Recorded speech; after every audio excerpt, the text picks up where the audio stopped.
just the week before, a celebration about students earning master scholars. No one was in sight from the media.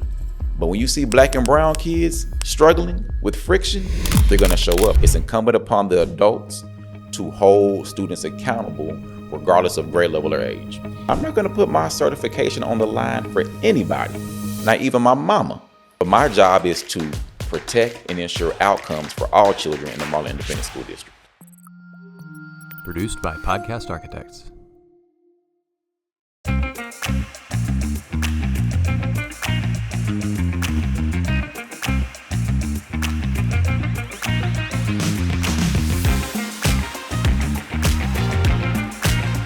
Welcome back to another episode of The Path Forward. As always, I'm your host, Dr. Rick Fernandez, and I have a very special guest today, a guest you are going to recognize right off the bat. I want to welcome Dr. Darryl Henson, joining me once again on The Path Forward. Doc, welcome. Glad to be here as always. Thank you for having me. You know, I want to set the stage a little bit before you start, because obviously you've had a heck of a couple of weeks. Definitely have. I definitely have. And we're going to dive into that, but I also want to put all my biases on the table as we have this conversation. Number one, it's no secret that we're friends. Yes. So I am biased towards you and definitely feel an affinity of what you're going through and what your school district has gone through. The second part of it, I've lived my own piece of this in a former district where Yes. I totally understand that. So I'm biased with the understanding that no matter what's being said out there, most of the time, people don't have all of the information. So I do want to put that on the table. But I'd also like to say, we have not spoken about it other than arranging a time to meet. I have not had the opportunity to ask you any questions. The only thing that you told me was that everything's on the table. Everything is on the table today. And I think if I'm honest about us being friends and colleagues and all of that, I would also say that we are very much okay with challenging each other. Yes, sir. So through the conversation, I'm probably going to push back. I would expect that you do the same, but let's dive in. Last couple of weeks, I know there were some issues with graduation in Marlin ISD. Take us through exactly what those issues were. So at the beginning of the year, every student not only gets their class schedule, they also get a graduation plan that outlines the path to meeting all requirements. Mm-hmm. There were checks throughout the year from counselors, from leadership. But we have to keep in mind that you have to make sure that you stay on track to finish from the beginning of the year to the end of the year. In the second semester of their senior year, we had a number of students still missing classes, not completing assignments and courses. So when it comes time to do the audit, and let's talk about it. What was the audit? Who did the audit? We always do an internal audit because, as you know, at graduation, you have to read the script that all students have met all requirements outlined by the Texas Education Agency. And I don't know about you, but I'm not going to put my certification on the line for anybody, not even my mama. So I'm going to audit and I'm going to check. Sure. As we're going through the files on that weekend, myself, our chief academic officer, and our chief operations officer, we're noticing that not a lot of students are completing everything, all the various requirements. We keep going through and we're looking and we're looking. And by the time we finished on Sunday evening, we realized that 5 out of 33 of the traditional high school students had met all requirements. And we hadn't even got over to the 5 students in our alternative education program. What's your initial reaction? You see what it is. You're sitting there with very little time to rectify. What's your initial reaction? So we have 4 days until graduation. And I said, okay, we have to call a meeting with the kids on Monday morning to just let them know the status and also inform them it's time to get on the ball. Mm-hmm. We still have 96 hours. The time is not up, but it's time to put it into overdrive to get to the next level. Now, if I was going to push on you, throughout the course of the year, do you feel like there should have been some other things in place to maybe catch it before it comes down to that last piece of the audit? I would say that level of motivation and accountability from the adults, that can always been increased. Sure. And then you can never over communicate, in my opinion. So if you look at things that could have been changed, I would say that's more stern. I'm going to force you to finish. I'm going to force you to complete. We call it motivation, Right. sometimes extrinsic, but eventually it'll fall on the inside of the student. So that level of oversight sometimes, we just can't say, well, they're 17, they're 18. They're also students. In this generation, they're up late at night, TikToking, Snapchatting, scrolling through Instagram, laughing. They may have forgot to complete the assignment. So I always say it's incumbent upon the adults to hold students accountable regardless of grade level or age. Take me through the meeting with the students, because obviously that's always the hardest part, right? Is having to break some bad news to kids. How did that go and how did you approach it? Yeah, so as a superintendent, I'm highly involved. I'm always all in the business. Sometimes I hear superintendents say, oh, I want to be around the kids. Well, then go be around them, because I'm around our students constantly. And so we go into the auditorium on Monday morning. We call the senior class down. And I'm up there speaking. I'm saying, look, guys, we have 96 hours until graduation. But if I'm being honest with you, only 5 of you all have met the requirements. We're not going to make any decisions, but you're going to have to get back to work. You're going to have to get on it. Well, all it takes from there is I'm going to text, call mommy, daddy. Mm-hmm. So you was grown enough to skip school, but you're not grown enough to hear I need to get back on track. And so then a parent puts out a Facebook post along with, I don't even know what it says about the meeting, only 5 kids on track. Well, let's be honest. Anytime you see a community that's predominantly African American or Latino in despair, oh, the meeting's going to come down for that. We had just a week before a celebration about students earning mastery, master scholars. No one was in sight from the media. But when you see Black and brown kids struggling with friction, they're going to show up. So now I'm getting phone calls from the media about what's going on in Marlin. And I'm like, what do you mean what's going on? Well, we saw a Facebook post. Then we have a parent actually call some students over to a park. Half the class went, half the class didn't go. Now you have a local media outlet interviewing students, and they're stating inaccurate information. Now here's the big thing. They put the camera in a child's face and they asked the girl, so kind of talk about your issue. The young lady states, well, I'm not getting credit for my typing class. Dr. Fernandez. Typing probably hasn't been accredited since 72. Now, this was before I got to the district. Right. It wasn't BCIS. It wasn't Principles of Technology. Of course, typing is going to be a local credit. It shouldn't be a credit anyway, but that's neither here nor there. Right. But then it was stated highly inaccurately that Marlin ISD was having students complete whole year credit courses in a number of days. That put the integrity of every student's classes and transcripts into question. So I had to go back and do a further audit. So let me ask you this, because when it's not only, disheartening and for the community, the students, everybody involved, but when it comes to questioning integrity, how did that feel, that first kind of gut punch of when you got the sense that they're saying, well, now there's a problem, so we're just going to push them through as fast as we can? So I've never operated like that. We're going to do the right thing at all times. I've said often, and I'll probably say 10 times more today, the standard is the standard. And we're never going to have our students' academic success called into question. Marlin ISD has struggled for 10 years, Yep. Failed academically. We went from a super F to a rating of an 86.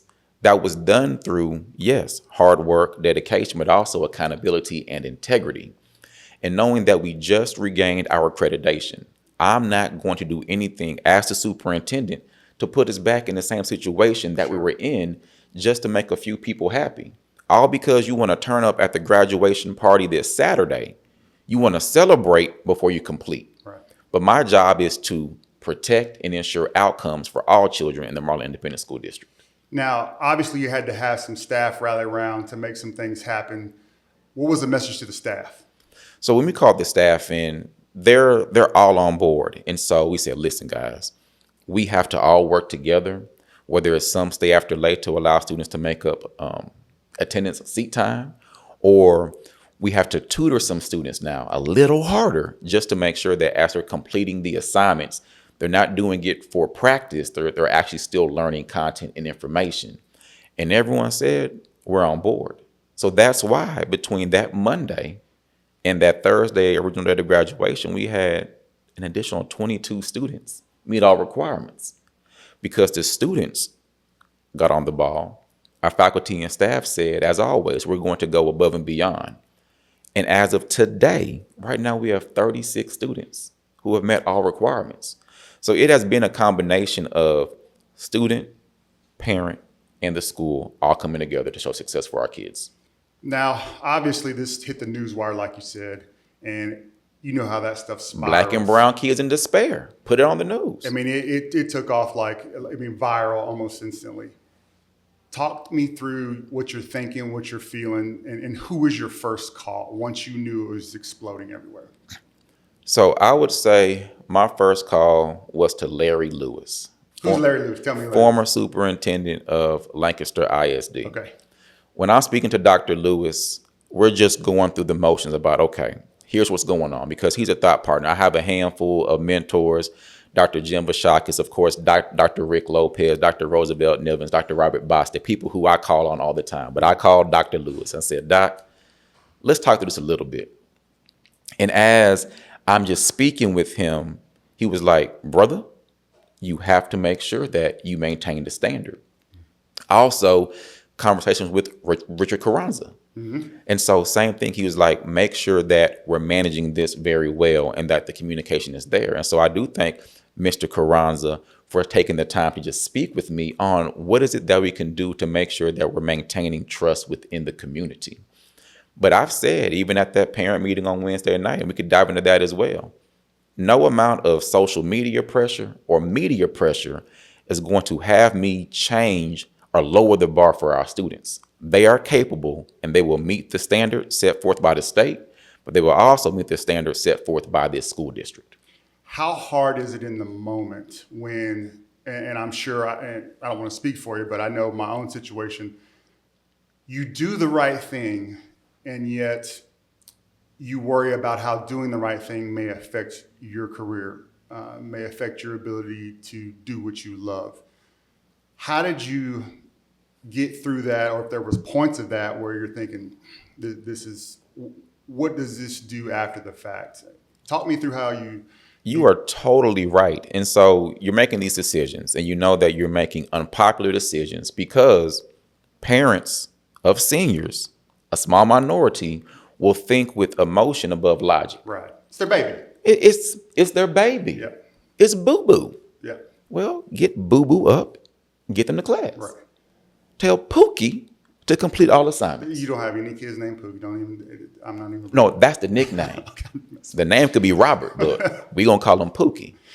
And so we have to make sure that we're still operating from an emotional space because education, we're all about people. But logically, there's guidelines, there's expectations. And so the way in which I felt is this is a difficult decision, but leaders lead. If you don't want to lead, then don't become a leader. It's not about doing the popular thing or being liked. I have a great family. I have a great friend base. If a random person doesn't like me or makes a comment because I'm holding a standard, because we have expectations, because I'm going to maintain the integrity of the Marlin Independent School District, well, I guess you're not going to like me then. Sure. You're going to talk about me. Get your thumbs ready and hop on Facebook and get to going. Because at the end of the day, it's all about the students who we serve in the Marlin Independent School District. But doesn't it also speak to who you are? You've got to have enough belief and enough faith that no matter what the outcome is, good, bad, or what have you, you've done enough and built enough, and people know the people that you care about. Yes. They know who you are. I would say as an educator, we all have a brand and a reputation. Mm-hmm. Every educator does. My brand and reputation outside of my tailored suits is the fact that I hold the standard, that I am a true educator. And so everyone that I've spoken to, and I've gotten tons of calls and texts, is like, this is exactly who you are.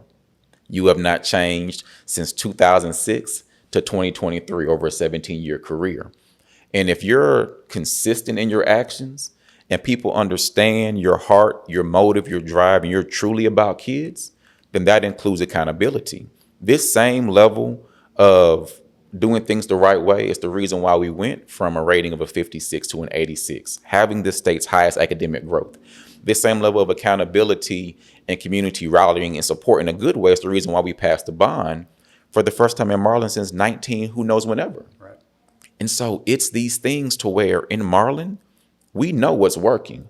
A lot of the noise is coming from the outside or people who don't even have children. Right. I get it. I'm an easy target not to like. Well, then take it to Jesus, because at the end of the day, we're here to serve children. I'm here to serve other people's children who are in front of me like they're my own. And that's the mission, that's the motto, and that ultimately is the vision that we'll have going forth forever, as long as I'm an educator and as long as I'm in front of children in Marlin and, of course, across the great state of Texas.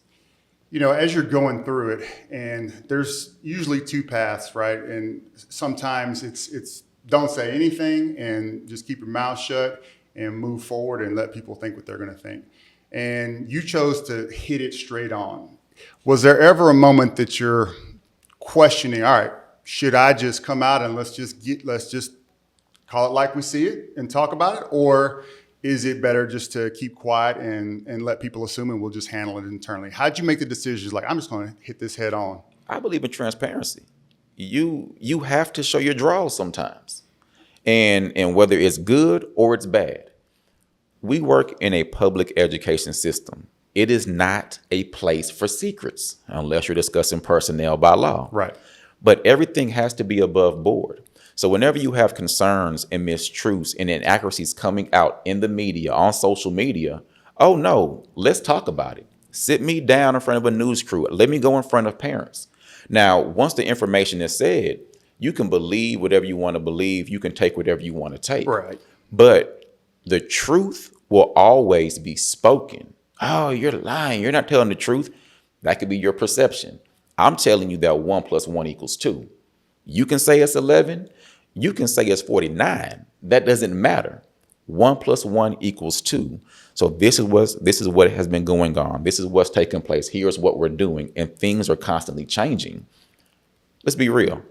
There probably needs to be more of an appreciation that an audit was done, so that students were not called back in October, in February, and March, and we said, psych, that tassel, go ahead on and throw it back to the other side. Your diploma is no longer valid.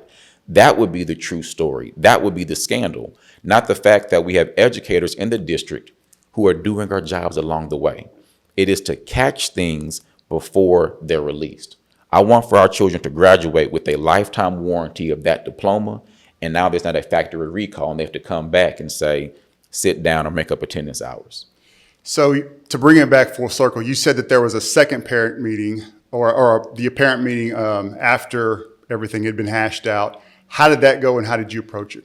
So the original plan was to have a parent meeting, but in full transparency, people from the community were asking to come because everyone likes mess. Oh yeah. You know, Yeah. We've had open meetings before and it's empty. I mean, you could stretch out on the row, but when it's a mess, oh, we gonna show up now and all of a sudden be advocates. How come you weren't advocating for children to get to class on time? How come you weren't advocating and saying, let me help, let me tutor along the way so you can complete your courses? But that might be 17 hours of another episode. So at the parent meeting, we have the leadership team, myself, and the meeting began at 6:30. There was no agenda, there was no time frame because it was important to hear their concerns. Sure. Even through the emotion, there's value in what people are saying. And so as parents are saying things as failure of leadership, you had other parents saying, I have to put it on my child. So the opinions were varied. Of course, the most vocal are going to be the negative voices. Mm-hmm. It is easy to not take ownership. I can blame anyone for anything. But the part of turning from a young man or a young woman into a man and woman is ownership. It is self-accountability. Yeah, we can talk about hard work and dedication all day and say all the cute phrases, but am I at a point in my life to where I can look in the mirror as an 18-year-old and say, you know what, only I can hold myself accountable to a certain level. But at that parent meeting, we got up and you're right, they were coming for me and there were a few threats being said. And I'm like, just standing there like, okay, well, at the end of the day, you have to have this many credits. That's right. At the end of the day, you have to have this percent. Well, you're changing the rules. Okay. Well, I didn't know that I was Sam Houston and Stephen F. Austin. I'm not the father of Texas. So I'm not making up rules. My job is to follow the rules. So we're thinking with more emotion than logic, but it's my job as a leader, as a superintendent, to always try to instill logic back into every situation. So how did it turn out when y'all left? Did you feel good about the outcome? Did they feel good, or at least better than when they entered? Overwhelmingly, the majority of parents have always understood. Sure. Notice, we haven't had a big outcry from parents because they understand that their child was missing certain requirements. And so it's our job to support them. There is no full blame on the parent. There is no full blame on the student. There is no full blame on the school. Accountability is shared across the board. And so after the meeting, the parents understood. And that's why so many students from that Monday to that Thursday, 22 were able to make up their seat time and complete all of their requirements. But I shared in that meeting, okay, well, whenever you invite outside people into our business, we're also now allowing outside opinions. Growing up, my mother would always say, you keep the business in the house. Right.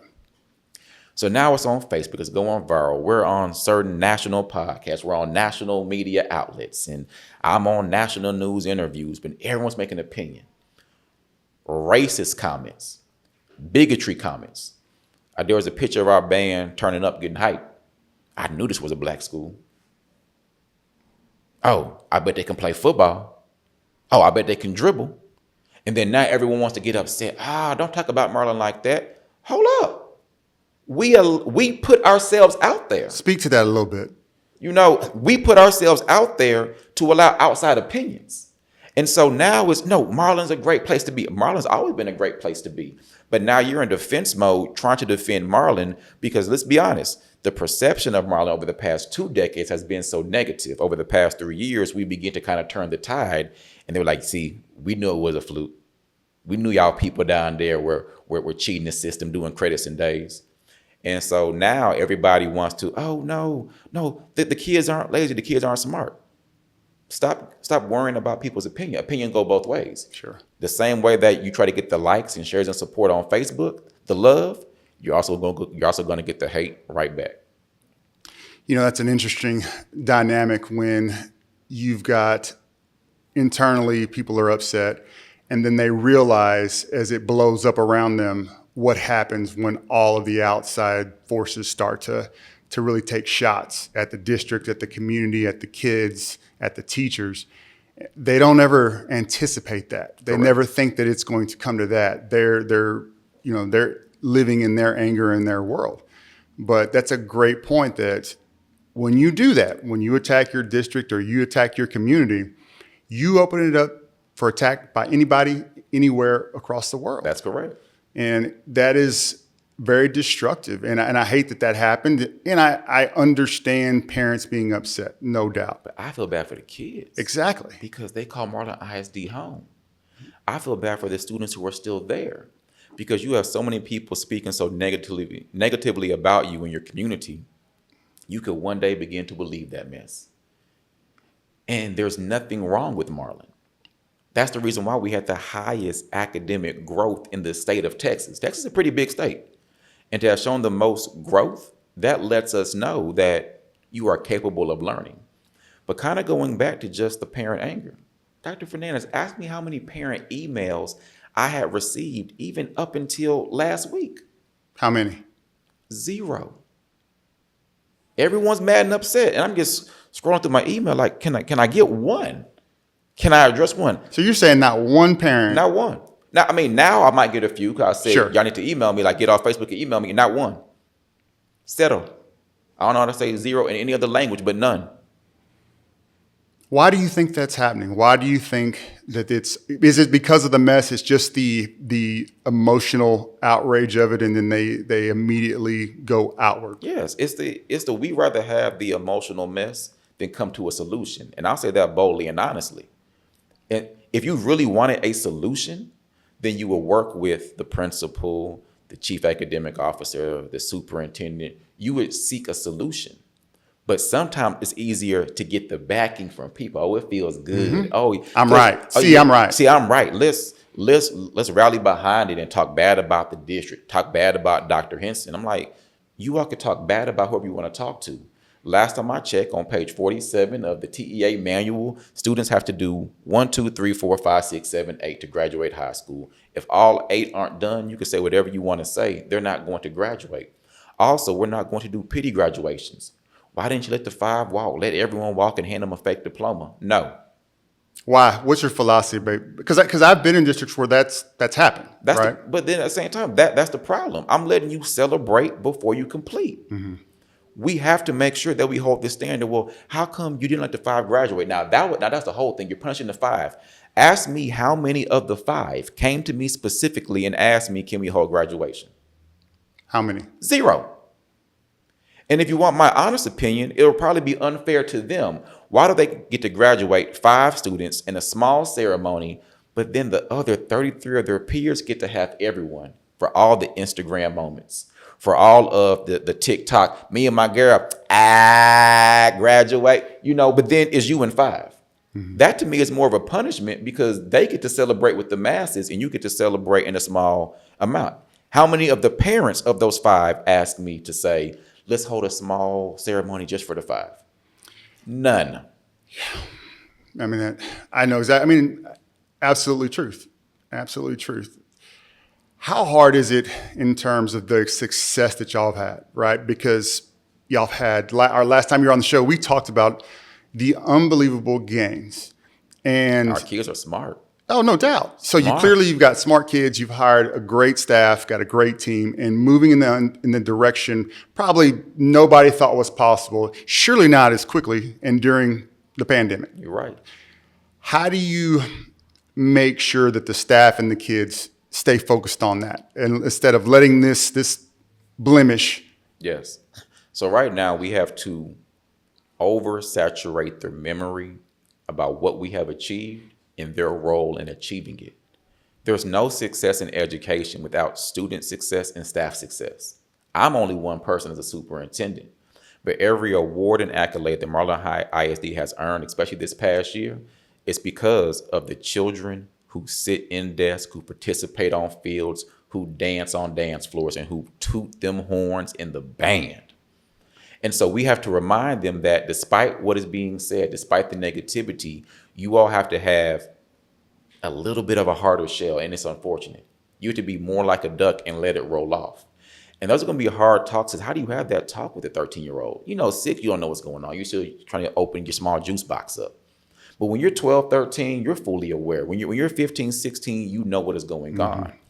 And I think it's going to be our job to remind them the greatness of the city of Marlin, Marlin ISD, and that every time they wear a T-shirt, a dry fit, Nike, because we wear Nike in Marlin. Oh, Lord. We have to. We're going to be fly. Every time you represent your school district, despite what anyone might say or think, you got to go out there and show them even more. I'm constantly going to be on overdrive when it comes to the minds and mentality and emotions of our children, especially right now. How do you talk to a student, a black or brown student, and talk them through this and talk them through what you may be seeing or hearing isn't the truth about who we are, what we can accomplish? Had to be very honest and tell them that the world in which we live in, there's always going to be stereotypes and bias. Things that you naturally feel and then you don't really feel till you're like 25 and you're like, oh, wait, folks really are racist. Oh my goodness. I get treated differently because of the color of my skin. It exists. It exists. And so even though we might experience it like hardcore when we get older, but these children, they're starting to hear these things now. So it's just honest talks about it. And I don't want for them to push it down and bury it down.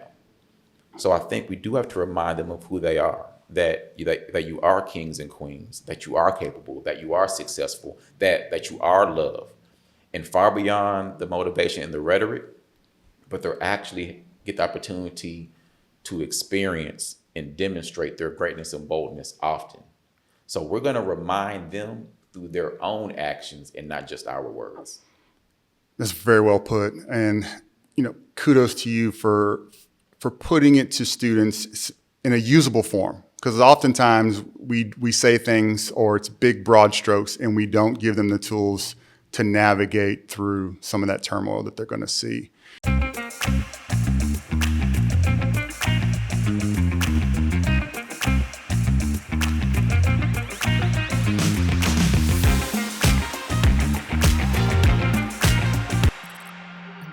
Produced by Podcast Architects.